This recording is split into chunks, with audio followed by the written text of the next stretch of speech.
Hey everyone, James again with TFBTV. I've got the Smith & Wesson M&P 2.0 compact with me today for full review. Now, some of you may have seen the overview. I'll put it up there in that corner if you want to check it out first.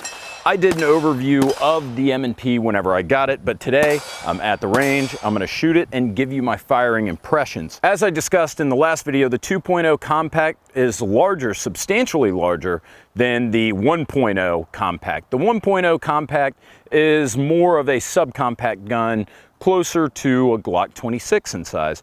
But as you see here, the 2.0 compact is the exact same size as the Glock 19. And I think that this is a great move by Smith & Wesson. The Glock 19 may be the most popular semi-automatic 9mm handgun in the world, and the M&P is nothing to scoff at either, but they didn't have anything in the middle between the full-size 17-round M&P 1.0 and 2.0, or the subcompact Smith & Wesson 1.0 compact. I hope I haven't lost you guys yet. This is still called the compact, even though it's larger than the 1.0 compact. They are different guns, different sizes. A little bit of confusing nomenclature from Smith & Wesson, but I think it's more accurate to refer to this as the compact and the 1.0 as the subcompact. The 1.0, the subcompact, has a 12-round capacity. The full size, the original, has a 17-round capacity, and you guys guessed it, just like the Glock 19, we're talking about a 15-round capacity in this gun. Dimensionally, weight-wise, feature-wise, this is almost identical to the Glock 19. Really, the big difference with this gun is its relationship to the 1.0 compact. Again, you're talking about a slightly longer barrel. You're talking about a slightly extended butt. You're talking about a slightly enhanced capacity from 12 to 15 rounds. If I had to identify three differences from the 1.0 generally versus the 2.0, the three differences that are the most important to me: I like the addition of the forward slide serrations, even though that isn't necessarily critical. I really like the new grip texture. Instead of that smooth wrinkle finish from the 1.0, this is like skateboard tape, and it takes up the entire grip, where the 1.0 would leave the middle portion of the grip panel without any texture at all. This has got full skateboard type texture all the way around, and perhaps the best feature, the trigger is a lot more crisp and it's about a pound lighter. The trigger for the 2.0 is slightly lighter than the 1.0 trigger and slightly heavier than a Smith & Wesson custom shop trigger. So we'll go over the specs of the 2.0 with you real quick, then I'll head out to the range and give you my impressions. The 2.0 has a frame width of 1.3 inches, an overall height of 5 inches, an overall length of 7¼ inches, and weighs 24 ounces. It comes with 4 interchangeable palm swell grip inserts, side by side with a Glock 19.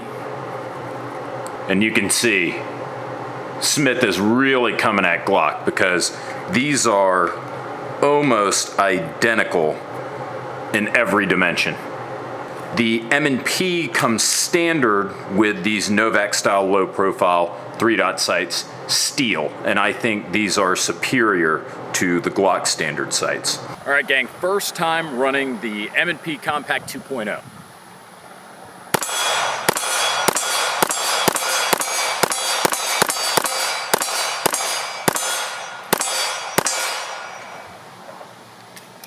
Woo! Pretty nice. The trigger on this gun is much better than the 1.0. Got a little bit of take up and then a minimal amount of stacking, just a teens. You almost wouldn't even notice before the trigger breaks. So it's not a perfect trigger, but it's probably better than the Glock factory trigger. And in fact, it's only about a pound heavier than the Smith & Wesson custom shop trigger. So that's pretty impressive.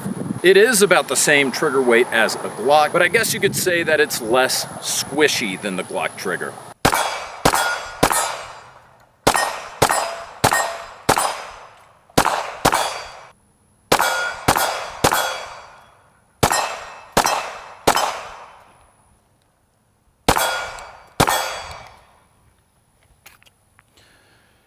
Yeah, I mean, this thing shoots really well. I'm very impressed with it. Again, the factory trigger is outstanding. There's something I can't really put my finger on, no pun intended, that bothers me slightly, ever so slightly, about the trigger with the follow through, but I can't really figure it out what it is. There's a nice affirmative, audible, and tactile reset. Listen. Hear that reset? Guys, the sights are fantastic. These are Novak style, low snag 3 dots. They've even got striations on the rear to prevent glare. These are some of the best sights you can get out of the box.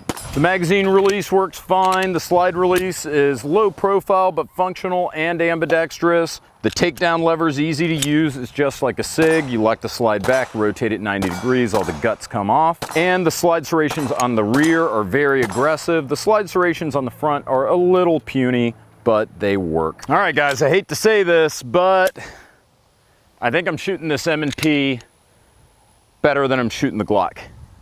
I mean, I've been shooting targets with it for the past few hours, and whenever I move from the large silhouette target to the little 12-inch targets, I'm still making hits consistently on the 12-inch targets, transition to transition. I think the ergonomics might be a little better. You can see here, while at the tang of the grip, it's kind of thin, Sir Mix-a-Lot style, it gets a little thick once you start to go towards the butt of the grip. Final thoughts on the M&P 2.0. I think this is a bona fide challenger to the Glock 19, and in fact, I'm even going to do a separate video on the Glock 19 versus the M&P 2.0 compact, just because they are so similar but also so different, and obviously they're in clear competition with each other. Without going too far into a Glock comparison, I'll say that the 2.0 has a fantastic trigger, at least for a service trigger, right out of the box. The ergonomics and the very aggressive texturing are fantastic.